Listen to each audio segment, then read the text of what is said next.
ओडिशार एलिमेंटारी विद्यालय मानकरे अध्ययन करुवा छात्र छात्री मानक निमंते एक सुवर्ण सुजोग बीएम टॉक्स नहीं आसी रेगुलर होम टॉक्स जहाँकि वीडियो माध्यम रे इंग्राजी ज्ञान हासिल करने इंग्राजी रे दक्षता वृद्धि करने एक सुवर्ण सुजोग।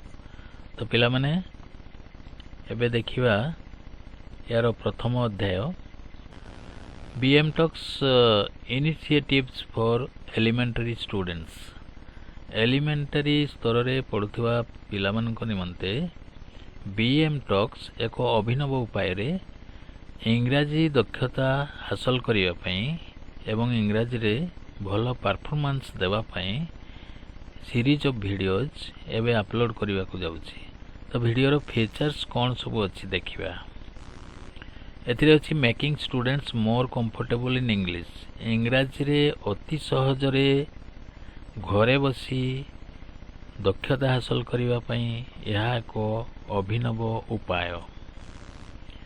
Guiding them for better performance. एथिरे तांको गाइड करा जिवो, प्रैक्टिस करिया पई सुजोग दिया जिवो जो थिरे तांकर इंग्राजी ज्ञान उपरे दक्षता वृद्धि पाइबो। Engage them with regular home task. और finally inculcating the concept practice makes man perfect. तो एथिरे प्रतिदिन प्रैक्टिस करी से माने इंग्राजी ज्ञान को उच्च स्तर को नहीं पारिबे, परीक्षा रे एवं श्रेणी रे भलो परफॉर्मेंस देई पारिबे। तो पिला माने आजिरो प्रथम अध्याय रो प्रैक्टिस क्वेश्चन गुडी को चलो देखिबा। देखो प्रश्न 1 रे अछि which is the correct plural form of the noun child. तो ये जो चाइल्ड शब्द तुम्हें पढुछो पुस्तक रे पढुछो चाइल्ड रो प्लुरल फॉर्म कौन। एठी ऑप्शन दिया जाइछि चारोटी चाइल्ड्स, चाइल्ड्स, चिल्ड्रेन, चिल्ड्रेन्स। तो यार करेक्ट आंसर टी हला चिल्ड्रेन, CHILDREN। ये हला तुमरो सठिक उत्तर। Next question 2 what is the plural form of the noun city. ये जो सिटी वर्ड टी अछि सिटी माने कौन नगर, यार प्लुरल कौन हो। ऑप्शन दिया जाइछि सिटीज, सिटीज, सिटीज, सिटीज। तो एथिरे ए ऑप्शन टी हमरो ठीक उत्तर अछि। अन्य सब जो वर्ड अछि ए सब रॉन्ग आंसर। CITYS ये होबो नाही, ये प्लुरल फॉर्म होबो नाही। CITYES ये मध्य होबो नाही, CITES ये मध्य होबो नाही। तो सठिक उत्तर हला CITIES। नेक्स्ट क्वेश्चन 3 देखो the correct plural form of the noun mouse. A mouse word रो प्लुरल फॉर्म कोठी होबो। ए जो चारटा ऑप्शन दिया जाइछि चारोटी ऑप्शन भितरु MOUSES ये होबो नाही, MIC माइस ये हमरो सठिक उत्तर। माइस हला करेक्ट आंसर। नेक्स्ट क्वेश्चन 4 तापर देखो प्रश्न 4 कोन अछि choose the correct plural form of the verb runs. ये जो रन्स ये गुटे क्रियापद, ये हला वर्ब फॉर्म।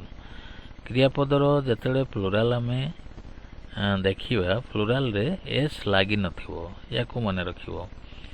RUNS रन्स ये सिंगुलर फॉर्म रे अछि। क्रियापद रे जतले एस लागिबो सेतले से सिंगुलर हो, और जतले एस उठी जिवो सेतले प्लुरल हो। तो रन्स रो प्लुरल फॉर्म आमे एठू बाछिबा।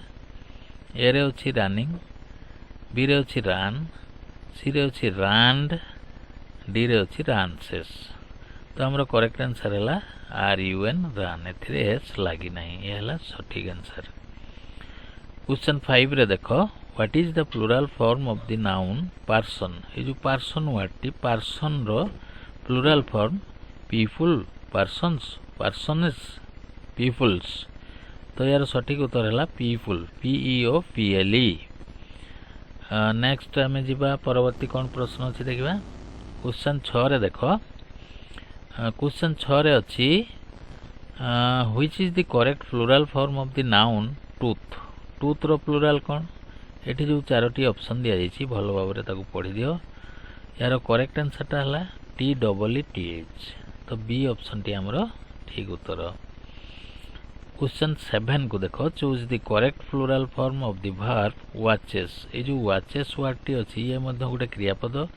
क्रियापद रे मु कहि सारिछि जे एस बा एस लागि थिले से सिंगुलर फॉर्म रे रहइबो। क्रियापद रे एस एस लागिले से सिंगुलर फॉर्म होबो। तो ये प्लूराल हवा पई हेले एस बा एस को हमको उठेबा को पड़िबो।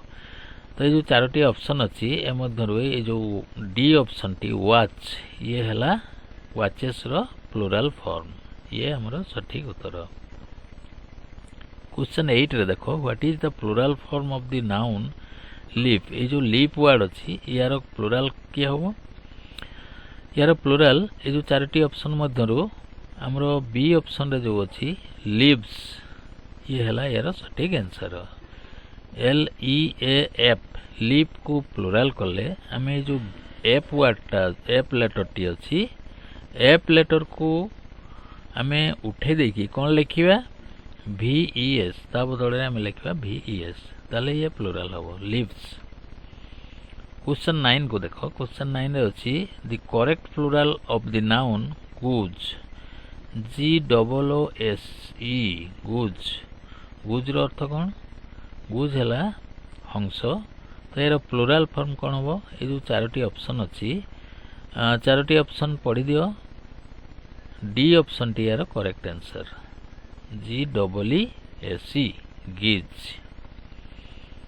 क्वेश्चन 10 को देखो choose the correct plural form of the verb flies. ए फ्लाइज रो वर्तमान हमें प्लूराल फॉर्म करिबा। ये फ्लाइज ये मध्य क्रियापद तेणु यार एस बाय एस बसिबो नाही। जदि प्लूराल करिबा ताले एस बाय एस बसिबो नाही।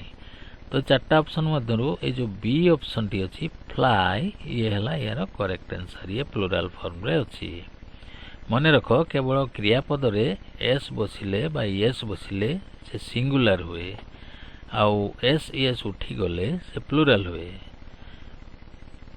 तो पिला माने thanks for watching the complete video. पूरा संपूर्ण वीडियो टी देखिथिबारु तुमको अशेष धन्यवाद। मो चैनल को ना करी आसथिले निश्चित सब्सक्राइब करो सांग साथी मध्य शेयर करो लाइक करो एवं बेल आइकन रे क्लिक करी ऑल ऑप्शन को सिलेक्ट करो जा द्वारा मु जो वीडियो अपलोड करी प्रथमे तुम पाखक नोटिफिकेशन जीवो। So thank you. भल रुह सुस्थ रुह एवं मोर सीरीज ऑफ जो होम टास्क हिसाब रे वीडियो सब जाउछि ताकू रेगुलर देखो प्रैक्टिस करो जा द्वारा परीक्षा रे एवं श्रेणी रे उत्तम प्रदर्शन करि परिबो। मोर परवर्ती वीडियो खूब शीघ्र प्रत्येक दिन आसीबो रात्रि 9टा बेलकू अपलोड करा जिवो। ताकू तुमे प्रतिदिन देखो प्रैक्टिस करो एवं इंग्रजी रे भल प्रदर्शन करबा पई चेष्टा करो। Thank you.